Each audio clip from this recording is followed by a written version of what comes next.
로마서 16장 1절에서 2절 말씀입니다.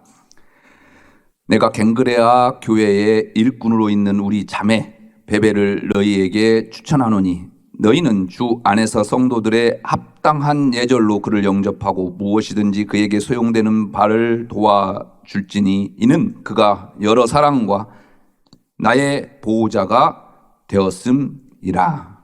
아멘. 흙 바닥에 기둥을 세우면 썩기도 하고 또 깨지기도 하고 미끄러지기도 하지요. 그래서 옛날 우리 조상들은 참 지혜로웠습니다.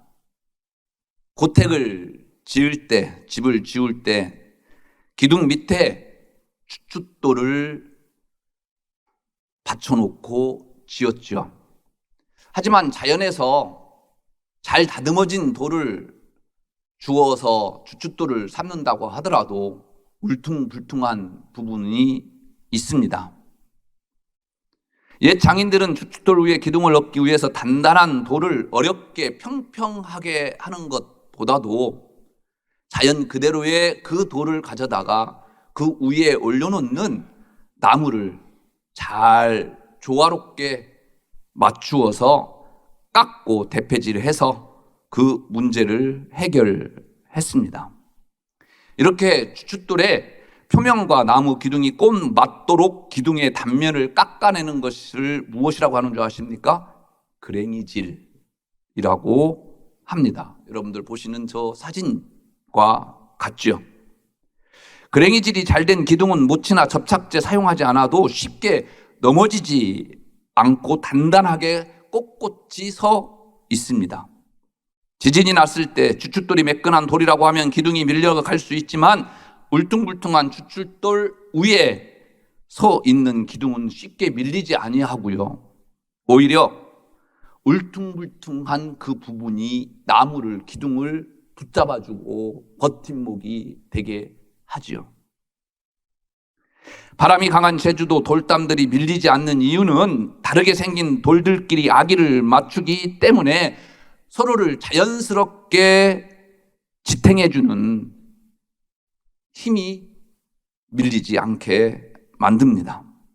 두 개가 만날 때 하나의 모양이 거칠고 울퉁불퉁해도 다른 하나의 모양이 그 거친 모양을 감싸주고 맞추어 준다고 한다면 이렇게 강한 힘으로 서로 지탱할 수 있는 힘이 됩니다. 부부가 성격이나 모든 면에서 잘 맞지 않아요. 하장로님 몇 년 사셨어요? 한 50년 사셨어요?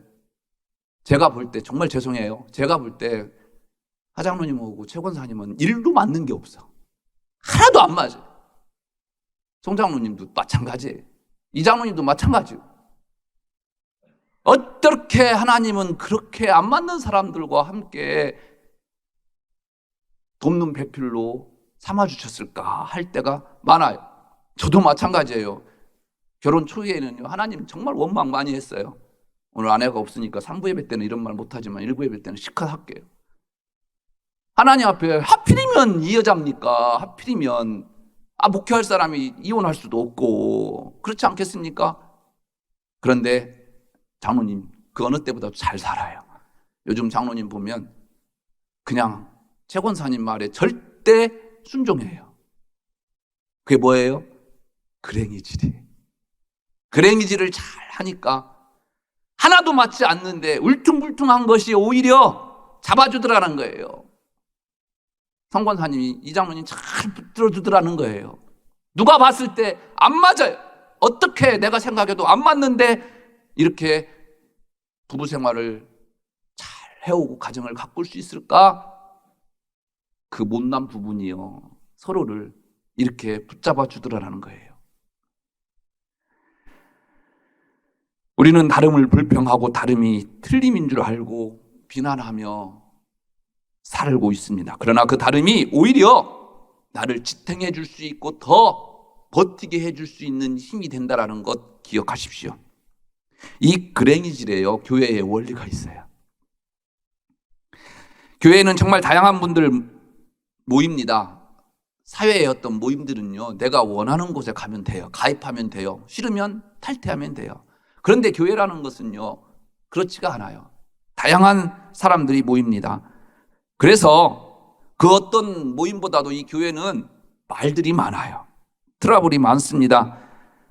적응해서 신앙생활 하기가 참 힘들어요. 내 마음에 드는 교회 찾기 힘듭니다. 저는 우리 교회는 나름대로 이러한 것에서부터 자유로울 줄 알았어요. 담임 목사니까 착각했겠죠. 그런데 오래 다녔던 분들, 또 우리 교회에 새롭게 정착하신 분들 가끔 만나서 이야기하다 보면 참 힘들게 교회에 적응하고 계신답니다. 또 교회 때문에 상처도 받는다고 합니다. 꼭 그런데요, 저도 여러 교회에서 심의해 보았지만 이것은 우리 교회만의 문제가 아닙니다. 다른 교회 여전히 그렇습니다. 문제는 이 문제들을 앓고 서로 다양한 생각과 가치를 서로 맞추어가는 그러한 모습이 교회다라는 거예요. 그랭이질하는 것이 교회다라는 거예요. 문제는 누가 돌이 되고 누가 나무가 될 수 있느냐라는 것이겠죠. 그런데 오늘 말씀 준비하면서 저는 그리스도인의 정의를 한번 이 그랭이질에 맞춰서 생각해 봤습니다. 그리스도인은요, 좀 불편하게 살아야 돼요. 어렵게 살아야 돼요. 힘들게 살아야 됩니다. 좀 아프게 살아야 돼요. 돌이기보다는 나무로 사는 삶이 바로 그리스도인의 삶이다. 그렇게 정의를 내려봤습니다. 교회가 무엇인지 주님은 확실하게 이렇게 말씀하시죠. 또 내가 내게 이르노니 너는 베드로라. 내가 이 반석 위에 내 교회를 세우리니 음부의 권세가 이기지 못하리라. 교회는 무엇보다도 베드로의 이 신앙 고백 무엇입니까? 주는 그리스도시요 살아계신 하나님의 아들입니다 라고 하는 이 고백 위에, 즉 믿음 위에 세워져야 된다라는 것이죠. 이 믿음으로 세워진 교회가 음부의 권세, 즉 사탄의 세력에 넘어가지 않고 이길 수 있다. 주님께서는 교회의 정의를 이야기하시면서 말씀하십니다. 그런데 정말 그렇습니까? 물질이, 세상이 교회를 집어삼킬 듯 달려들고 실제로 그 앞에 무너지는 교회들 얼마나 많이 있습니까? 오래된 든든한 교회도요, 하루아침에 무너져 내려버려요. 왜 그렇습니까? 사탄이 역사하니까. 오래된 그러한 교회들이 그러면 분명히 예수님께서 사탄이, 권세가 이 교회를 이길 수 없다라고 이야기했는데 어떻게 된 것입니까? 엄밀하게 말씀드리면요, 사탄이 이긴 것은 믿음이 없는 교회들을 넘어뜨린 것이 아니라 교인들을 넘어뜨린 것인 것입니다. 하나님의 교회는 무너질 수가 없는 거예요. 반석 같은 믿음을 가진 사람들이 교회에 없음이 문제가 되는 거예요. 교회는 절대로 무너지지 않습니다. 다만 사람들이 무너질 뿐입니다. 그래서 교회는 믿음이 중요한 거예요. 믿음을 가진 여러분들이 중요하다라는 것입니다. 일평생 복음 전파에 바치며 많은 교회를 세웠던 사도 바울, 자신의 일생을 돌아보면서 자신과 함께 하나님 나라와 교회를 세우기 위해 애썼던 믿음의 동역자들을 기억하면서 회고하는 말씀이 오늘 로마서 16장의 내용입니다. 바울은 자신을 도왔던 동역자들을 하나하나 소개하지요. 이들은 모두 사도 바울의 일생에 아주 중요하고 도움을 줬던 인물들이었습니다. 바울을 바울되게 했던 사람들로서 바울에게는 너무나도 고마운 사람이죠. 이들 인물 가운데 많은 여인들의 이름이 등장을 합니다. 이 여인들이 바울과 동역함으로써 하나님 나라는 확장되고 그 교회는 성장하게 되었고, 이 여인들이 그 교회들을 직접 세우기도 했습니다.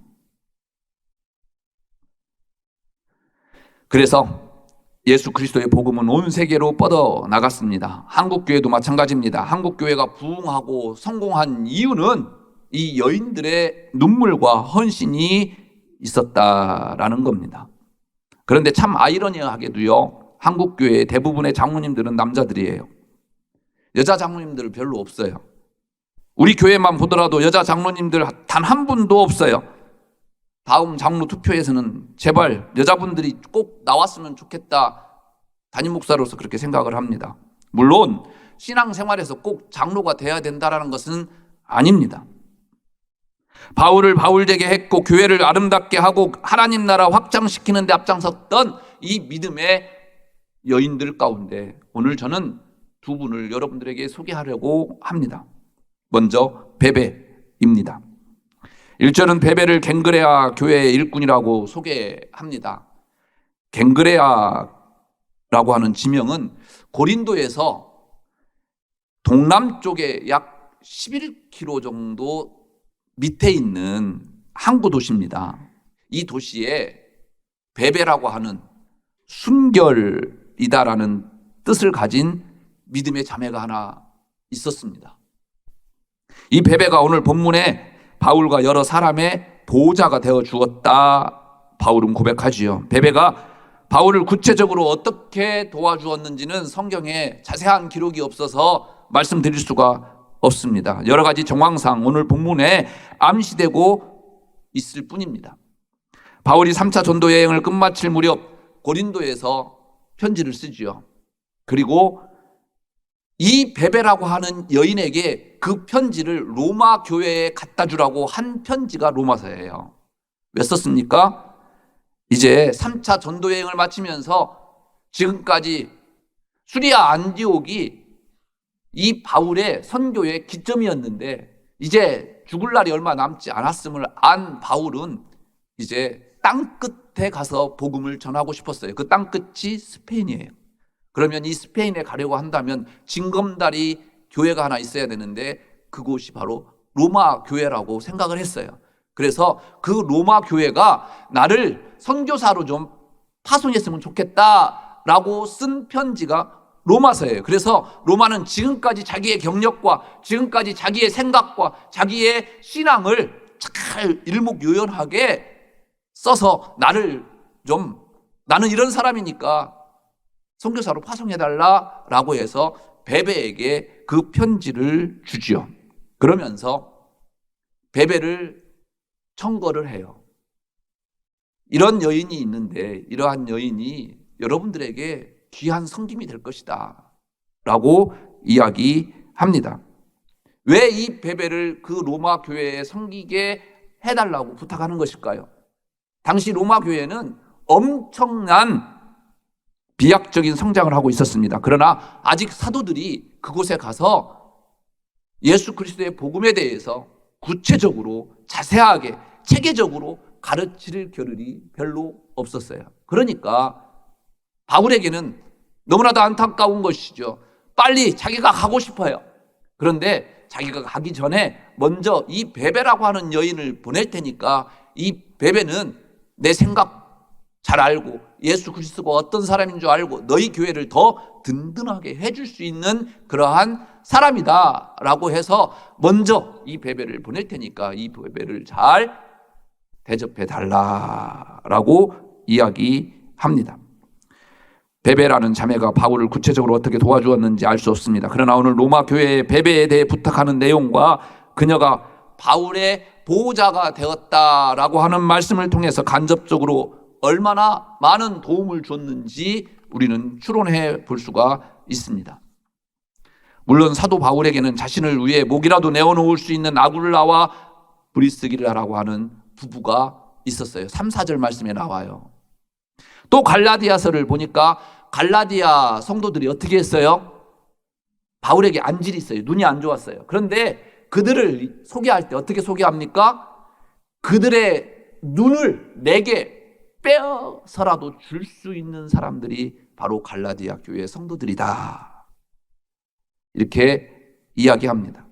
그럼에도 사도 바울이 믿음의 사람이요 자신의 동역자의 이름을 말하면서 베베라고 하는 이 여인의 이름을 첫 번째로 거명한 것은 그만큼 베베가 사도 바울에게 있어서 큰 역할을 감당했다라는 증거가 아닐까요? 이런 도움꾼을 가진 바울은 얼마나 행복한 사람일까 오늘 말씀 준비하면서 생각해 봤습니다. 영국의 유명한 설교가 하면 여러분들 잘 아는 스펄전이죠. 런던의 메트로폴리탄 교회에서 목회할 때 그 교인 중에 한 나이 많은 할머니가 계셨어요. 이 할머니는요, 교회에 나올 때마다 그날 교회에 등록하신 분의 이름을 적어갔어요. 그래서 늘 집에서 무릎 꿇고 기도하면서 그레이징이라 하는 이 교회를 통해서 상처를 받을 것을 염려해서 기도했고, 그 초신자가 우리 교회에 잘 적응해서 우리 교회에 훌륭한 기둥이 되었으면 좋겠다라고 평생 기도했어요. 권사님 은퇴하시면 할 일 없어요? 은퇴하셨다고요, 권사님? 은퇴하고 안 하고가 뭐가 그렇게 중요해요? 우리 인생의 은퇴는요, 하나님이 부르시는 날 이 땅에서의 은퇴하는 거예요. 교회에서 할 일이 없다고요? 이 할머니는 할 일이 없어서 그 할머니가 돌아가셨어요. 스펄전은 이 할머니 세상 떠나셔서 장례식 치를 때 이런 말을 했어요. 그는 나의 가장 훌륭한 동역자였습니다 라고 눈물을 흘렸다고 합니다. 여러분에게 저는, 여러분들은 제게 어떻게 기억될까? 장로님 앞에 이 목사는 어떻게 기억될까? 장로님은 이 목사에게 어떻게 기억될까요? 집사님은 어떻게 기억될까요? 권사님은 어떻게 기억될까요? 아니,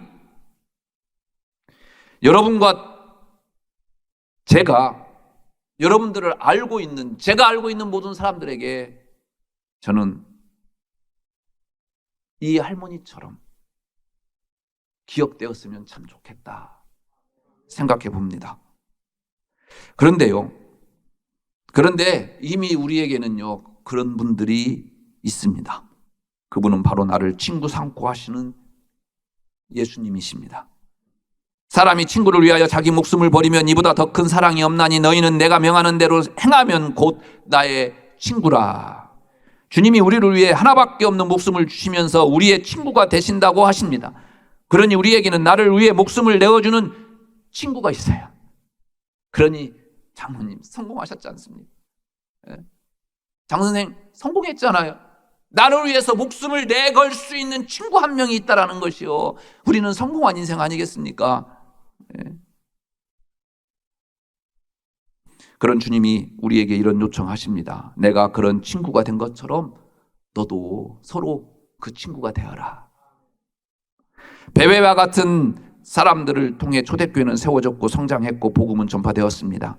베베가 그랬던 것처럼 여러분들이 그 누군가의 목회자에게, 우리 꿈꾸는 교회에게 보호자가 되어 주십시오. 다음으로 루디아입니다. 루디아는 두아디라 시에 있는 자색 옷감 장사였죠. 많이 들어보셨죠? 당시에 옷에 물감을 들이는 염료가 매우 비싼 시대였기 때문에 루디아는 아마도 중산층 이상의 아주 부유한 사람이었을 것이라고 추측이 됩니다. 당시 자색 옷감은요, 금과 동일한 가격에 팔렸대요. 그만큼 귀하다라는 거죠. 그 이유는 자색으로 염색할 수 있는 것이 에게해의 깊은 바다에서만 나오는 특별한 조개에 있었기 때문입니다. 이 에게해에 나오는 그 조개 외에는 이 자색 물감을 들일 수 있는 옷이 없다라는 거예요. 잠수에서 따오는 그 조개는 특별해서 다른 곳에서는 나오지 않습니다. 그런 희소가치 때문에 로마의 귀족들 밖에는 옷을 입을 수가 없었습니다. 그야말로 최고의 명품 중에 명품이 바로 이 자색 옷입니다. 그런데 이 여인이 복음을 받고 자기 집을 교회 모임 장소로 내줘요. 그와 그 집이 다 세례를 받고 우리에게 청하여 이르되 만일 나를 주 믿는 자로 알거든 내 집에 들어와 유하라 하고 강권하여 머물게 하니라. 장로님, 이게 어떤 교회예요? 여러분들이 알고 계시는 빌립보 교회예요. 이 루디아가 내놓은 이 자기 집이 성경에 나오는 빌립보 교회가 됐어요. 루디아는 자기 고향인 두아디아로 이제 건너가요. 요한계시록에 나오는 교회 중 하나가 두아디라 교회 있죠? 바로 그 교회예요. 성경학자들은 이 루디아가 그 교회를 세웠다라고 이야기합니다. 그러니까 한마디로 루디아는 교회를 세운 여인입니다. 그러면 우리는 이렇게 생각하겠죠. 그 여자는 부자였으니까 그 돈을 내놔서 교회를 세웠겠지. 만약 이렇게 생각하시는 분이 있다고 한다면 여러분들은 오늘 설교를 잘못 들었습니다. 주님은 교회를 어디에 세운다고 하셨습니까? 여러분들의 믿음 위에 세운다라는 거예요. 재물 위에 교회를 세운다고 했습니까? 아닙니다. 믿음 위에, 베드로의 고백 위에, 여러분들의 믿음의 고백 위에 이 꿈꾸는 교회를 세워 나가신다라고 분명하게 말씀하십니다. 교회에서 무슨 일을 하자고 할 때 물질부터 생각한다고 한다면 그 사람은 물질 우선주의자입니다. 그러나 그리스도인은 물질보다는 믿음으로 우선 생각하는 사람들입니다. 요한복음 4장의 수가성 여인을 기억하십니까? 남편이 5이나 됐어요. 다른 사람들에게 손가락질해서 다른 사람들 모이는 곳에 갈 수도 없어요. 그래서 다른 사람들은 낮잠을 자는 그 한낮에 다른 사람들의 그 눈길을 피하기 위해서 우물가에 찾았던 여인이죠. 이 여인이 예수님을 만나니까 어떻게 합니까? 동네로 뛰어 들어가 전도를 합니다. 여자가 물동이를 버려두고 동네로 들어가서 사람들에게 이르되 내가 행한 모든 일을 내게 말한 사람을 와서 보라. 이는 그리스도가 아니냐 하니 그들이 동네에서 나와 예수께로 오더라. 그 다음 말씀이 뭔지 아십니까? 믿는 자가 더욱 많아졌더라. 뭔 말이에요? 수가성 교회가 세워졌다는 얘기 아니겠어요? 이게요? 그 세운 이가 누굽니까? 바로 이 여인이에요. 다른 사람들이 다 부정하다고 얼굴도 보기 싫어했던, 가까이 하기도 꺼림칙했던 그 여인이 그 수가성 교회를 세웠다라는 거죠. 이 여인이 돈이 많았습니까? 사회적 지위가 높았습니까? 아닙니다. 오직 예수 그리스도를 믿는 믿음이 그녀에게 있었습니다. 루디아는 믿음으로 교회를 세워나갑니다. 우리도 믿음만 있으면 가능합니다. 나의 기도, 나의 봉사, 나의 전도, 나의 헌신으로 우리 꿈꾸는 교회 세울 수 있습니다. 교회는 믿음으로 세우는 것입니다. 루디아는 교회를 믿음으로 세웁니다. 대학로 마로니에 공원 안에 서울 지하철 4호선 해화역 1번 출구에 그 사람을 가졌는가라고 하는 시비가 있어요. 혹시 여러분들 보셨을 텐데 그냥 지나쳐 버렸을 수도 있겠네요. 누가 지은 시냐면 함석헌 옹이 지은 시예요. 오늘 말씀에 너무나도 적당하고 또 우리에게 또 울림이 돼서 여러분들에게 소개하려고 합니다. 말리길 나서는 날 처자를 맡기며 마음 놓고 갈만한 사람, 그 사람을 그대는 가졌는가? 온 세상 다 나를 버려 마음이 외로울 때에도 저 마음이야 하고 믿어지는 그 사람을 그대는 가졌는가? 탔던 배 꺼지는 시간 구명대를 서로 사양하며 너만은 제발 살아다오 할 그 사람을 그대는 가졌는가? 물 위의 사형장에서 다 죽어도 너희 세상 빛을 위해 저 많은 살려두거라 일러줄 그 사람을 그대는 가졌는가? 잊지 못할 이 세상을 놓고 떠나려 할 때 너 하나 있으니 하며 빙긋 웃고 눈물 가눌 수 있는 그 사람을 그대는 가졌는가? 온 세상 찬성보다도 아니 하고 머리 흔들 그 흔한 그 한 얼굴 생각에 알뜰한 유혹 물리치게 되는 그 사람을 그대는 가졌는가? 여러분들은 어떻습니까? 그 사람을 가져봤습니까? 가졌습니까? 우리 꿈꾸는 교회가 그런 교회 되었으면 좋겠습니다. 그랭이질하는 교회입니까? 아니면 저와 여러분이 우리 꿈꾸는 교회가 함께 그랭이질을 하려고 마음 먹고 있으십니까? 저는 우리 꿈꾸는 교회가 이 지역을 위해서, 여러분들을 위해서, 또 여러분들이 이 꿈꾸는 교회를 위해서, 이 지역을 위해서 함께, 저와 함께 그랭이질 했으면 좋겠습니다. 희년을 맞이한 우리 꿈꾸는 교회가 여러분들과 지역에 그런 교회가 되고 그렇게 함께 그랭이질 했으면 참 좋겠습니다. 좀 거칠어도, 좀 아프더라도, 좀 손해보더라도, 좀 불편하더라도. 기도하겠습니다.